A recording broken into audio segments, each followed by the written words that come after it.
नमस्कार दोस्तों, स्वागत है आप सभी का आपके अपने यूट्यूब चैनल अमन प्रयास जीके, जिसमें जैसा कि फ्रेंड्स आपका आर्मी अग्निवीर का एग्जाम चल रहा है।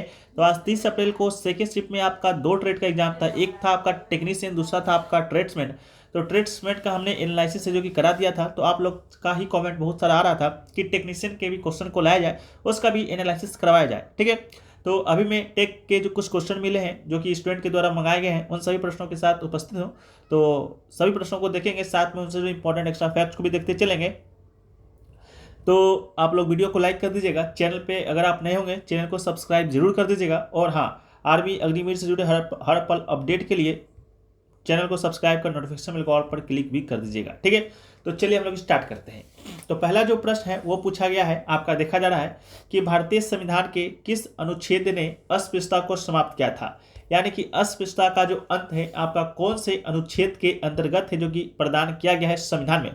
तो इसका राइट आंसर आपका अनुच्छेद 17 था। ठीक है, अनुच्छेद 17 कहता है आपका कि कोई भी आपका छुआछूत नहीं करेगा, यानी कि अस्पृश्यता नहीं करेगा। ठीक है, अस्पृश्यता को समाप्त कर दिया गया है और किसी भी रूप में इसका अभ्यास निषेध है। अस्पृश्यता से उत्पन्न किसी भी विकलांगता को लागू करना कानून के अनुसार दंडनीय अपराध होगा, इसको याद रखिएगा। इसके अलावा 14 को याद रखिएगा जो कि समानता के अधिकार से संबंधित है। 15 को याद रखिएगा धर्म, मूल, वंश, जाति, लिंग के आधार पर भेदभाव से संबंधित है। अनुच्छेद 16 को याद रखिएगा लोक नियोजन से संबंधित है। अनुच्छेद 17 आपका हो ही गया। इसके अलावा अनुच्छेद 18 रखिएगा उपाधियों के अंत से संबंधित है। ठीक है, नेक्स्ट क्वेश्चन है कि कोलार सोने की खदान के लिए कौन सा राज्य प्रसिद्ध है। वही केजीएफ वाला, केजीएफ का फिल्म आप लोग देखे होंगे, वो भी आपका सोना से ही संबंधित है। तो आपका कोलार जो सोना का खदान है वो आपका कर्नाटक में है, तो इसका राइट आंसर कर्नाटक हो जाएगा। कर्नाटक के कहाँ, कौन से जिले में? कोलार जिले में। 1956 में खदानों का राष्ट्रीयकरण किया गया था। पर्यावरण मूल्य निर्धारण निवेश की कमी के कारण 2001 में बंद कर दिया गया था। ठीक है, तो कोलार गोल्ड फील्ड, यानी कि इसका शॉर्ट फॉर्म जो निकलिएगा तो KGF ही होता है। कोलार, के से कोलार, जी से गोल्ड और F से फील्ड। ठीक है, तो राइट आंसर आपका कर्नाटक हो जाएगा।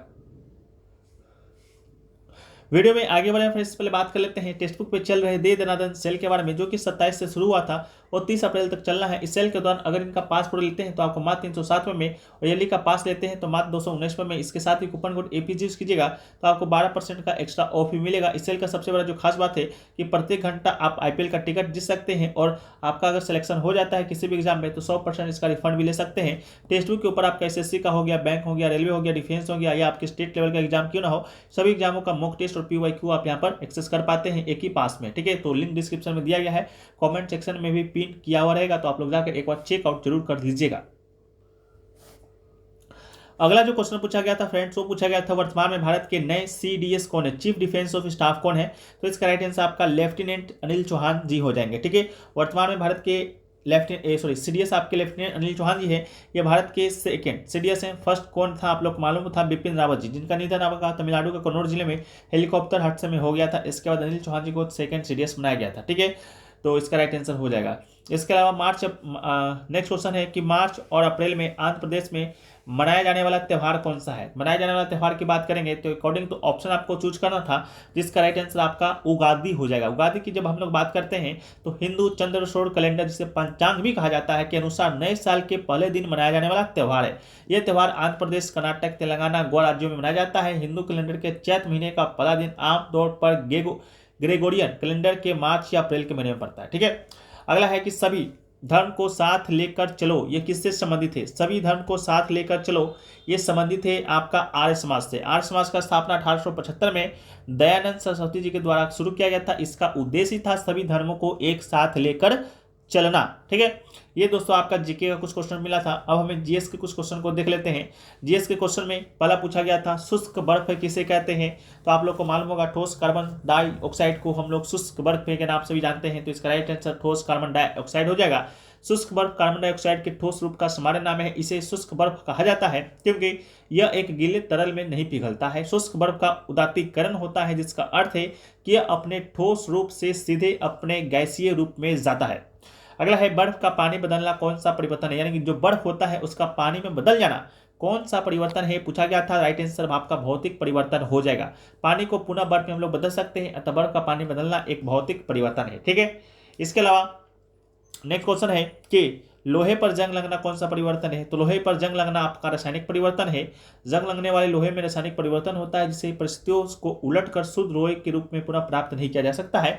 यहाँ से आप लोग एक बात यहाँ पर नोट कर रहे होंगे कि रासायनिक परिवर्तन हम लोग पहचानेंगे कैसे कि कौन सा रासायनिक परिवर्तन हो रहा है और कौन सा भौतिक परिवर्तन हो रहा है। यहाँ पर आपको साफ क्लियर दिख रहा होगा कि शुद्ध लोहे को पुनः प्राप्त नहीं किया जा सकता है, यानी कि जो भी चीजें होंगी उसको हम पुनः प्राप्त नहीं कर सकते हैं, उससे उसमें आपका हर संभवतः रासायनिक परिवर्तन ही होगा और जिसमें हम लोग पुनः प्राप्त कर सकते हैं। जैसे बर्फ का पानी कर सकते हैं, पानी का बर्फ कर सकते हैं, ठीक है, तो उसे हम लोग भौतिक परिवर्तन के श्रेणी में रखते हैं। ठीक है, अगला है कि ऑक्सीजन का अनुभार कितना होता है। ठीक है, ऑक्सीजन का अनुभार की बात करेंगे तो यानी कि परमाणु का द्रव्यमान, तो इसका राइट आंसर आपका 16 AMU हो जाएगा। ठीक है, O2 अणु द्रव्यमान 2 और 16 होता है तो 32 AMU हो जाएगा। ठीक है, तो इसको भी याद रखिएगा। आणविक भार की बात करेंगे तो 32 AMU होता है आणविक भार। अगला है कि कार्बन की संयोजकता कितनी होती है। कार्बन की संयोजकता की बात करेंगे तो राइट आंसर आपका 4 हो जाएगा। कार्बन की संयोजकता उस समय को माना जाता है जिसमें कार्बन का परमाणु 4 सहसंयोजक बंधों में परिवर्तित हो जाता है। कार्बन की संयोजकता को प्रतीक C के रासायनिक तत्व के रूप में माना जाता है जिसमें परमाणु को संख्या 6 में दर्शाया गया है। अगला है अमोनिया क्लोराइड को सोडियम से क्रिया करने पर कौन सी गैस निकलती है। तो राइट आंसर आपका अमोनिया ही हो जाएगा। अमोनिया क्लोराइड को किसी खुले पात्र में गर्म करने पर वो हाइड्रोजन क्लोराइड में विघटित होता है और अमोनिया गैस बनाता है।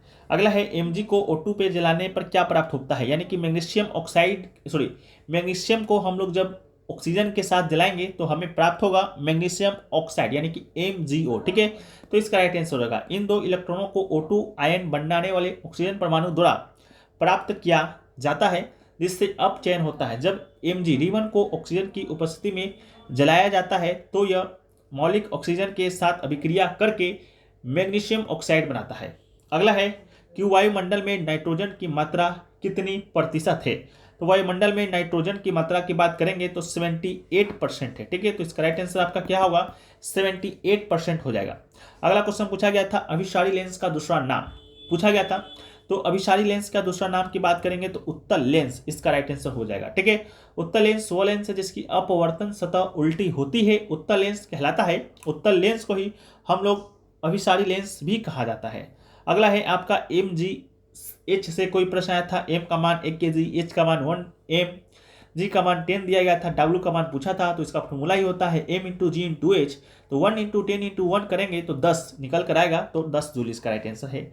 अगला है गुरुत्वाकर्षण किसके समानुपाती होता है। गुरुत्वाकर्षण की बात करते हैं तो ये आपका द्रव्यमान के समानुपाती होता है, तो राइट आंसर आपका ये हो जाएगा। ठीक है, इसके अलावा नेक्स्ट क्वेश्चन है M = 5 kg दिया गया था, A = 5 मीटर बटे सेकेंड स्क्वायर दिया गया था, F का मान निकालना था, तो F का मान F होता है M = A, तो मल्टीप्लाई कर देना था, तो 25 न्यूटन निकल कर आता।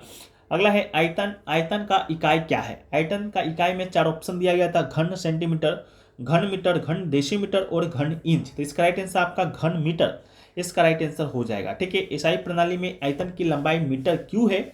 सभी प्रताप स्थान गिरते हैं उसे ही हम लोग आयतन कहते हैं, त्रिविमीय स्थान है। इसके अलावा इसी त्रिविमीय स्थान के आयतन के माप को आयतन कहा जाता है। अगला है आयतन की माप किससे करती हैं। आयतन की माप की बात करेंगे तो इसका माप सिलेंडर से करते हैं, तो राइट आंसर आपका सिलेंडर होगा। अगला है चुंबक से संबंधित प्रश्न कोई आया था कथन टाइप वाला और सही कथन को पहचानना था। सही कथन में आपका दिया गया था चुंबक के 2 ध्रुव होते हैं, साउथ पोल और नॉर्थ पोल, यही आपका राइट आंसर था, तो ये आपका राइट आंसर हो जाएगा। ठीक है, बस इतना ही क्वेश्चन आपके टेक्निकल ट्रेड के मिले हैं जो कि आपका 30 अप्रैल के सेकेंड शिफ्ट में एग्जाम था। तो आशा करते हैं वीडियो पसंद आया है। वीडियो पसंद आया तो वीडियो को आप लोग लाइक करते चलिएगा, चैनल पर नए हो चैनल को सब्सक्राइब करते चलिएगा, और इसी प्रकार से और भी किसी एग्जाम का एनालिसिस आपको चाहिए तो आप लोग कॉमेंट सेक्शन में जरूर बता दीजिएगा, हम पूरा प्रयास करेंगे एनालिसिस को लाने का। ठीक है, मिलते हैं नेक्स्ट वीडियो में, जब तक के लिए जय हिंद।